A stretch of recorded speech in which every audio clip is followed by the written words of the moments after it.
on? Is this on? No, I just turned it on. You just turned. We missed Ryan talking about Kiefer Sutherland. Say it again. If I recall correctly. It's really not worth it. Y'all just missed something great. I hope you know. It's not worth it for us because we just heard it, but it's That's still true. worth it for everyone else. That's true, but I mean, Patreon backers only. Patreon backers would know. Patreon backers get it. Guys, I need to meditate Meditate in real life or in the game? I don't get it. in the game. Are you a monk? You can do both. You could do both. Wait, do you have meditation as a Yeah, skill? dude. Well, like LARP it. Yeah, well, I spend like a half hour of this hour. yeah. Just Silent. like silently meditating and cogitating on your existence and things. Cogitating? Yeah, cogitating. Oh, is that like coagulating? I hope not. Coagulating my existence. I guess that's probably what's happening to Shane right now. That's what's happening in my shoulder. Some coagulation. I hope so. That's true, actually. It's gross. I hope Shane just doesn't bleed out. Okay. Next time on All right. Dead Well, Ring. should we do this or what? Okay. Are we gonna add that part of the episode? Do you want to eat a couple more progs? Yeah, you can do. We have time. No, this is good. If we literally Let have me all steal night, one more. Let me steal then you one guys more. just They're good, eat right? all Yeah, night. yeah, they're Jump. real good. I mean, there's enough pierogies better have here. more. I I'll made have more one than I too. need. How did you? I'll have one. Did you put? What did you put on these? Garlic, salt and pepper. That makes sense. And pig fat. Oh, and technically, yes, butter. So it could have been fun. He's not vegan. It's not Thank pig fat. goodness. It's, it's animal fat. Did you just die? Now that So- Shane has become a zombie, his vegetarian habits are out the window. That's true, That makes man. sense. That's not going to be easy. Before we start, I was going through the combat rules again this week. Uh-oh. Mostly to familiarize myself with the system, because obviously the more I know about what's going on, the smoother It all goes. everything goes. And I decided to make some amendments to the rules that I kind of just thought everyone should be aware of. As you know, for this rule system, the GM is meant to keep track of different SDC values for every body part for whatever target or multiple targets are in the combat, which we're staying with. That continues to be the thing. However, there was some really weird strike penalties for cold strikes to the head and neck, which I have decided to completely disregard. Okay. So I can point those out later. They're on page 37 of the main book, and we can talk about them. But essentially, the way that it works is the way that they talk about combat is that they've made it harder to hit the head or neck on the premise that it's a small moving target and it's harder to hit than, say, the hand or foot. Which I don't know if I agree with that, because My head moves a lot more than my yeah, hands it's moving ever do, yeah. a lot more wildly. If you want to do a cold strike to try to cut off somebody's hand, it just seems like it'd be a lot easier to take the head out than the. Anyway, so That's true. And then also given the fact that that this is still like day one, week one of our campaign, And Shane's already dead. it sort of gives me wiggle room to sort of adjust the zombies' development as we go. So for the sake of right now, day one, week one, as things progress, for the time being, that strike penalty is going to be negated.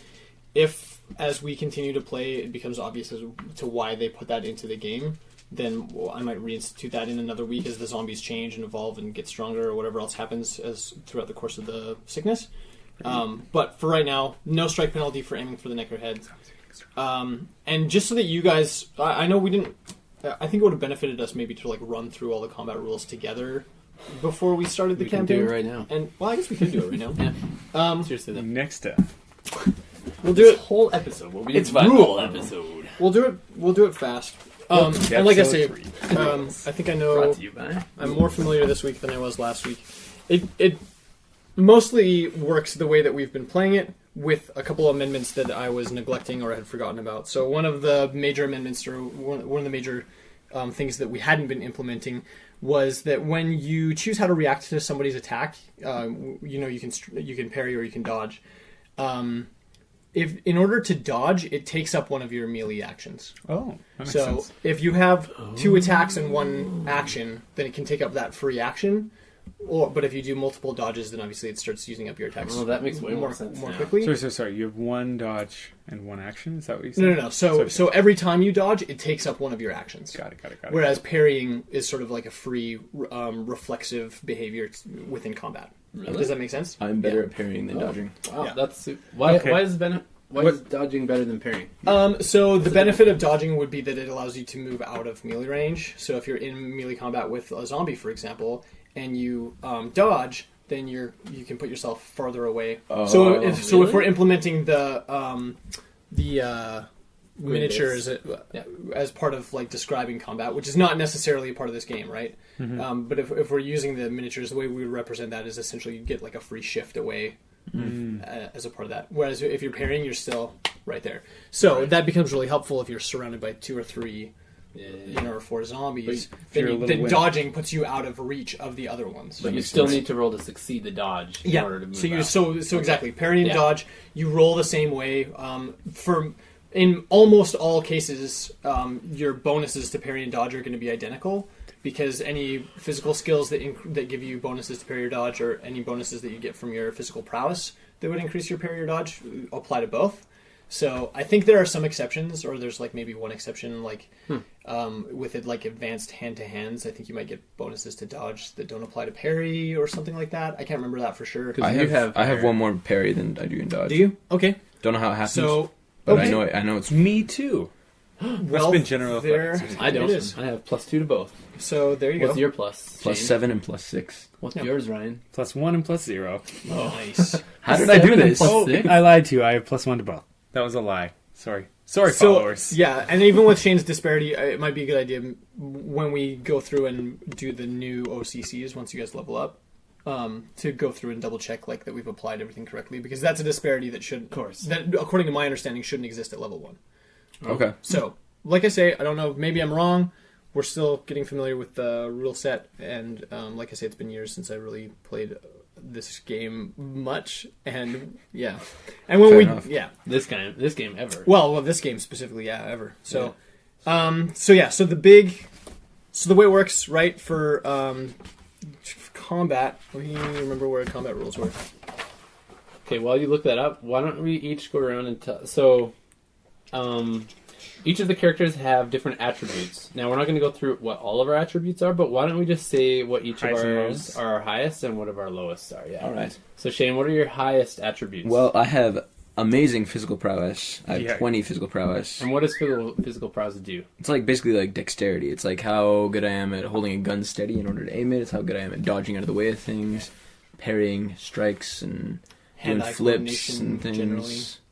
Cool, okay. Mostly flips, I think. That's your highest stat? That's my highest stat. Then what? My lowest would be PB, apparently, which is physical beauty. You ugly. I am ugly, apparently. How ugly?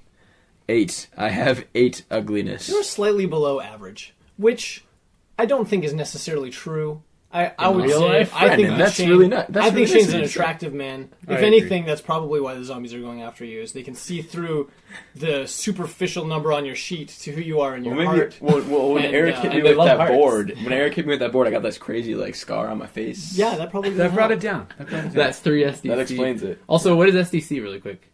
SDC Stands for what? structural damage capacity. Ah, that's So, what that means. Okay. the difference between SDC and hit points is essentially damage that you incur from anything is always asterisk. There's going to be an exception to this. Always applied to SDC first. Yeah. Okay. And the way that sort of is manifested would be that like there's a huge difference between breaking a bone and stabbing someone in the heart. Right. So like organ damage versus like the part of your body that's built to protect your organ damage. Right. So, and that's the Second Amendment that I want to make to combat. And this, I think, is going to mostly work to your advantage.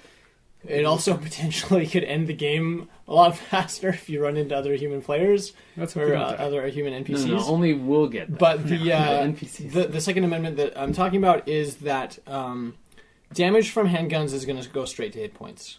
Ooh. I had thought Whoa. that rule existed somewhere in the Palladium Megaverse, and I looked for it in a Rifts rulebook. I looked for it in Palladium Fantasy. Well, Palladium Fantasy wouldn't have it for bullets, Handguns. obviously, but for like certain types of magical damage.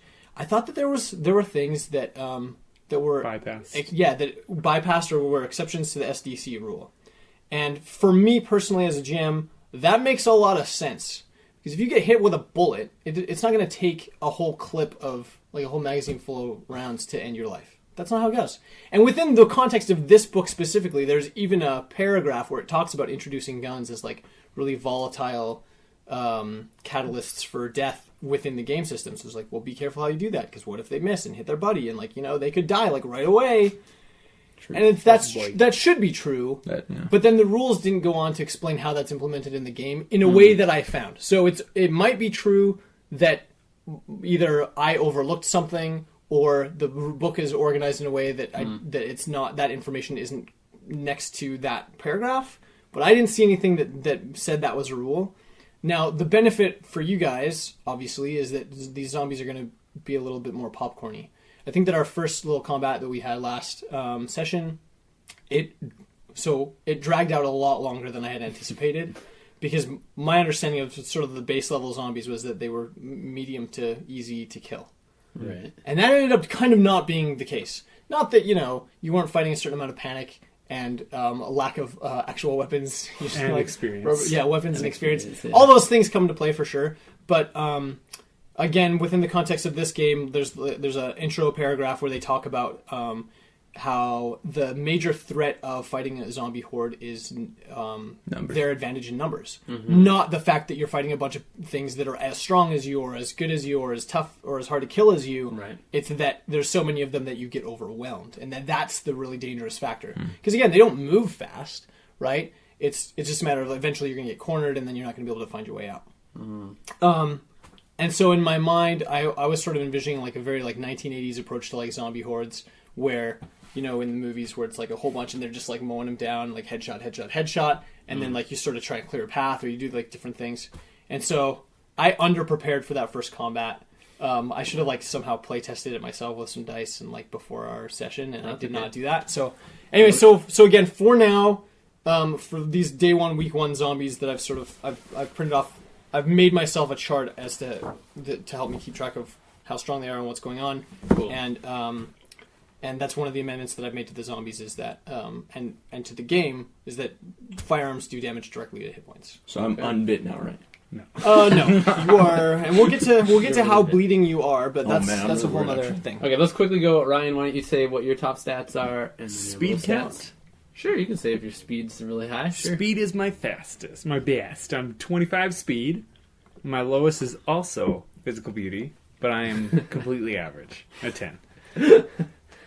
Pretty accurate. Let's get real. I don't know. Actually, what's PPE again? PPE is potential psychic energy. So we're gonna pass right by that. I don't think we're gonna use that. So that's not one of your main stats. That's a whole separate thing, Yeah.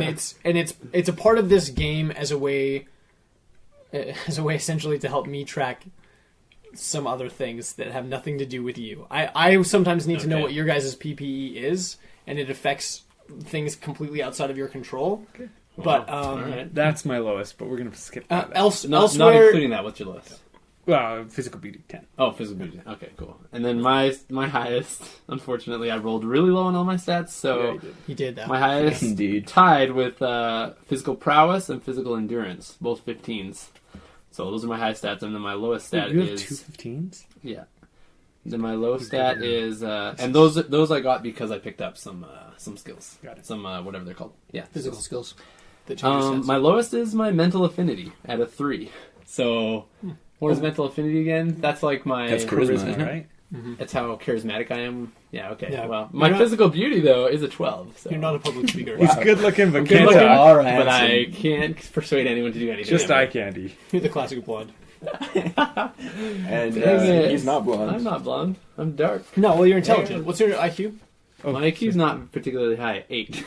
So Nice. Okay, it's below average. pretty low. It is below average, but it's not bad. Like Right, what's it's, your IQ? you know, Could be worse. You guys 12. are tied at 12. Hey, Sam. I mean, Yeah. you can make it through school with You guys are C's and equally B's, smart. you know, like, you're fine. The bad thing is my OC that I'm most likely to go into is probably needing to be higher than, like, needs an IQ higher than 12. It's a good thing I can talk. We'll see what we do. We're gonna talk about that. Yeah. So maybe this is a good place to interject that. Is that so we've sort of proceeded with the first few sessions with this survivor class OCC that's meant for like ordinary everyday people like us. like you.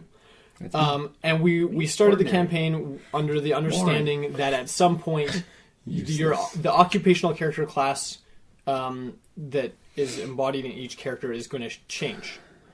I wouldn't say that's terribly usual, it's not unusual. I mean, in other game systems, like you can multi-class or you can change classes throughout a storyline. It's not super common, but it can be done.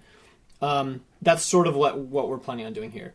But essentially, this whole first block of gaming sessions was a huge part of why we're doing it this way, is that it gives you guys a chance to operate within the game system and come to understand better how everything works and how everything functions. So we've already talked about how when you take your new occupational character class, you're going to reselect some skills, which means you're not going to have all the same skills that you have now. You're going to lose some and you're going to gain some other ones. Some are going to be higher than they are. And this is more for practical reasons than for like gaming reasons. It's like, oh, all of a sudden you know how to do this and this and this.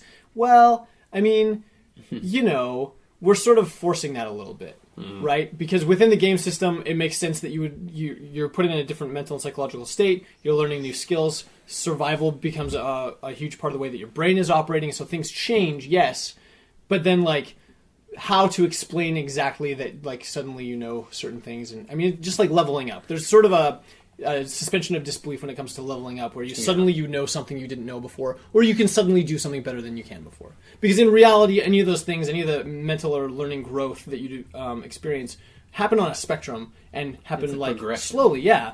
And so the levels is just sort of what the mile marker where we say, okay, well now you're at this point. Yeah. And sort of the general understanding is that, well, up until this point, you've sort of been progressing towards that. You were getting better and better, but... So, and then the other way that it works is in terms of forgetting skills is like things that you... Because you're getting thrown into this wildly fantastic, different, new environment, there are certain things that you're going to sort of just out of disuse, you're not even going to think about them as things that you know how to do. You mean I might lose my creative writing skill? You might completely forget anything that you knew about creative writing. And in fact, in reality, if that were the case, that's a really great example. Because when you go into survival mode, your brain starts operating differently. And even a month or a few weeks into that, just because of the psychological state that you're in, that skill, your brain has cataloged that as unnecessary. And that doesn't mean you forget everything. You could retrain fairly easily in something that you used to know how to do, but because it's in a whole different part of your brain, man, and you're not thinking about creative writing, you're thinking about where's my next meal coming from, how are we going to survive if we hit another wave of undead, or like whatever else is getting thrown at you. That's what your mind's thinking about. And so we DMing while we're fighting zombies? Maybe, yeah, it could be fun role-playing game. You're going to level up to DM status. So. Everyone here will take control of the entire game, and we'll just OCC. Argue about whether or not Shane's alive. He's dead. Guys, I'm alive. Okay. All right. Let me think if there was anything else I wanted to... Yeah, if we're talking about combat stuff. Pretty Okay. alive. Okay, so the way it works is, like we've been playing, step 1 is to determine initiative. Everybody rolls a d20 and then adds whatever bonus to initiative they have. I think initiative bonuses also come from physical prowess. Is there an initiative in here somewhere? Yes, it'll be on your character sheet. At the... plus 0 for me. Where? Same There you go. I don't have anything written there. Me and I have neither. awesome physical prowess. Well, then let's check. Oh, yeah, let's figure that out. Maybe I wouldn't have got bit last time if I knew this. Come on. Shane, you're dead. Let's get over it, okay? It's fun. You just reroll. Let's just Reroll a new redo the whole character. We'll go find someone in Calgary a named new version Shane. named Shane. Second Shane, we'll call him. Second Joel. Shane Dose. Joel Shane. came back, right? My brother. Yeah, I'll be my brother. Yo, You have a brother named Shane? I have a Your brother named- parents are not creative. They like one name. It's It's called like the Julius Caesar. it's like Finding Nemo. You know Julius Caesar had two sisters both named Julia? Julius had two sisters named Julia. Apparently. No way. I don't even believe that. Look on the interwebs. Well, the everything on interwebs, there is true. That's so true. Well, Yeah, okay, Maybe so I lied liar. about... Where'd you guys get initiative bonuses? I don't have any. None of us do. we have 0. So. Yeah, nobody got has that it. from I think having it comes from... I got my. It must come from hand-to-hands. Your hand-to-hand combat skills, which, again, because you're survivor, ordinary people... We do not know how to You don't get have a handsy hand-to-hand skill, currently. so you don't have... We are babies. initiative We're bonuses. small infants, We are breakable. and we need to grow into full Bloom. adults. So that's Yeah, step blossom. 1. It sort of determines the order of play. Within the Palladium game system, there's a lot of different ways to GM a battle session. So you can go between pairs of fighters Or you can do the sort of more conventional method, which is make a list and like go down the list of whose turn it is, right? I like to do it that way because then you're not keeping anybody waiting, or rather, everyone's waiting an equal amount of time. But it also breaks up the action differently. So like if it was like your initiative being compared to whoever you're fighting, and then you do that, and then move on to the next couple of people and the next couple of people. Weird.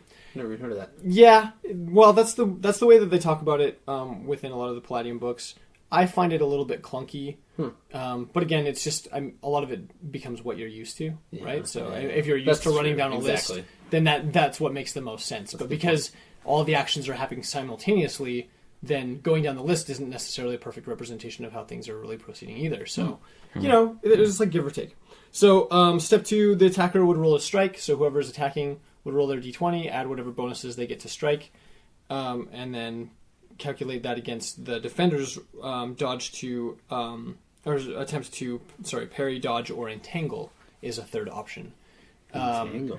Yeah, so if they were like coming at you, you could like grab their arm and like essentially get into a grappling stance with them, or like you sort of disable one of their limbs, or depending on what sort of weapon they're attacking with, you can like manipulate the situation by like getting a hold of the same weapon, and then it becomes like a strength contest and all these different things. So interesting. Wow. So that's all part of entanglement. Okay. I don't think that anyone has a bonus to entangle, and I don't think it's even on the character sheet because it's not a common bonus to have from anything that I'm aware of. And then if the attacker is successful, if their comparative score is higher, then they make their damage roll to see how much damage they do with their attack. And then, and this is this is one of the parts that I was mixed up on last time we played. Step 5, the defender, if they're hit, can then make an attempt to roll with impact. So we talked about roll to punch, fall, impact. The bonus on your character sheet, I think everybody has like a +1 or 2 to that. +3. If you get hit with a physical attack, then you can attempt to like absorb some of the impact by moving a certain way. Gotcha. So punches are the easiest to sort of use as an example, because if you get hit in the face and you go back with it, then it hurts less than if you just like take it, go into it. And that reduces things how much? So if you successfully make the attempt to roll with impact, then you take half damage. Whoa. However, if you make the attempt to roll with impact, it uses one of your melee actions. Oh my goodness. So there's a trade-off with that, the same way that there's a trade-off with dodging. Not parrying. Dodging. Parrying is just free. Dodging, you use an action. Got her. And then combat continues. The other thing that we weren't doing is you're supposed to re-roll initiative at the beginning of every 15-second round of combat. Really? Whoa. Yeah, so it's not, you don't roll initiative once for the encounter and then just keep going down the list. Oh. You roll it and then go through until everyone's attacks for that 15-second round are up. So right now I think someone has we have 3 actions attacks. each, Shane and I, and put only 2 attacks, and then Ryan has 1 attack and 1... I think 1 and 1. Is it 1 and 1? Right? I think. What do you have, 2 and 1? We have 2 attacks. We have 2 attacks. 2 attacks and 1 action. Oh, because you guys took boxing. We did boxing. And you didn't take boxing. Because I am the least fighter person in the world. Poor sweet Ryan. I'm a pacifist, okay? Yeah. Unless it comes to zombies. At least you're not dying. No, once you build an AI robot, you'll be fine. Those things are going to take care of it for you. me. You just hop on the back and again, once you have your hand-to-hand combats, as soon as you have even hand-to-hand basic, then everyone will have like 4 attacks per melee. And you can use them all as attacks. Whoa. So it's not split between... And you don't have to use an attack action. You can use it as any other action, right? Yeah. Okay. Yeah. All right. Let's go. Let's do this. So that is pretty much combat. And it's actually really good that we went over that. That was good clarification. That was. Some of that today. I would say let's split that off into like a... Yeah, it'll be its own little biz. Yeah, that's fine. Not be like... Episode 3. Let's start with 20 talk minutes about combat! We haven't even introduced the episode yet, so... Good. Let me just go over my sheet again and see if there was anything else I wanted to cover before we... Double checked on Julius Caesar. 2 sisters named Julia. You were right. Julia Major and Julia Minor. No way. Yeah. Who got the minor? That sucks. The younger of the older sisters. This makes more sense now. Is this your his character dad's sheet? name How is come you're also so good? Julia, This? and also his This? dad's name is Julius Caesar as well, and his aunt's I name rolled... is Julia. So I rolled characters Really for Curtis, awesome. Andrew, and Brandon, and then forgot to bring them to our last session. And I basically just rolled their base stats. I didn't go through and get all the skills and things on. Oh, did they on get any everybody. 6 chats? But I needed to know what their. I needed to know what their bonuses were for strike, parry, and dodge. And then I used the same method that we used when we rolled yours, where it's like three dice 6, and then if you get 16, 17, or 18, you get a bonus die, and then any bonuses from physical skills. I'm trying to re-roll all my stats and see how they would have been. So the thing that They already would have been better. is that it doesn't matter though because they hardly hit anything. Yeah, I they was did better so- anyways. Yeah. And that's not a reflection on who they are in real life. Yeah, right, exactly. I got really anxious about that. I was like, oh man, they're going to listen to this and be like, They're gonna "Brandon, hate you." you made us suck. And I was like, I didn't make you suck. You just happened to suck in the game. You and it was made the you dice's suck. fault. No. Probability made him We're suck. chalking it up to panic. I think we were all Okay. in an unfamiliar setting. That's true. And the fact that nobody could do anything to save their life or Shane's Most Shane. was just Guys, totally... Does that mean Shane's dead? I don't... Shane's dead. Oh my gosh. Start a session though. All right. Shane, pass So me I your think- character sheet. You're another bad On guy. that And then- note, Rip it up. I think we're probably ready to Okay. rock and roll. Shane has Cool, you guys become are. the primary bad guy for the entire campaign. You could. We'll That would find. be interesting to roleplay with him in our session We'll every have to time. find the cure and then go cure Shane That'd be cool. be crazy. Okay, but I don't want the before he dies. You don't want that. You don't want to sit here just silent for That doesn't another sound 45 quite as fun. episodes. I don't know. Hey, what's your research skill? My research skill is Pretty good, I think. This is better than yours, I think. Yeah, right? it was. It is Because he's 60%. serious. 60%. Yeah, do you think you could research for the cure? Yeah, sure. Right away. Let me find out what the cure is. Can't do it. I don't know what it You is. suck. But you failed on really pretty dice, so That's true. They are really cool dice. Those are really My turn. cool. Whoa. Research time. It's way better than those other ones Shane, we I were also trying to suck. get him to use. Mhm. Okay, let me try. The Withers. 22. He. No, my Researched research is... I don't even have research. I want to Doesn't play. even have... What? Brandon, you researched Purple High. Here. Dang it. 80. We should have done 80, that. Should have called it Orange Eye. Dang it. But it's backwards dated, so that's totally fine.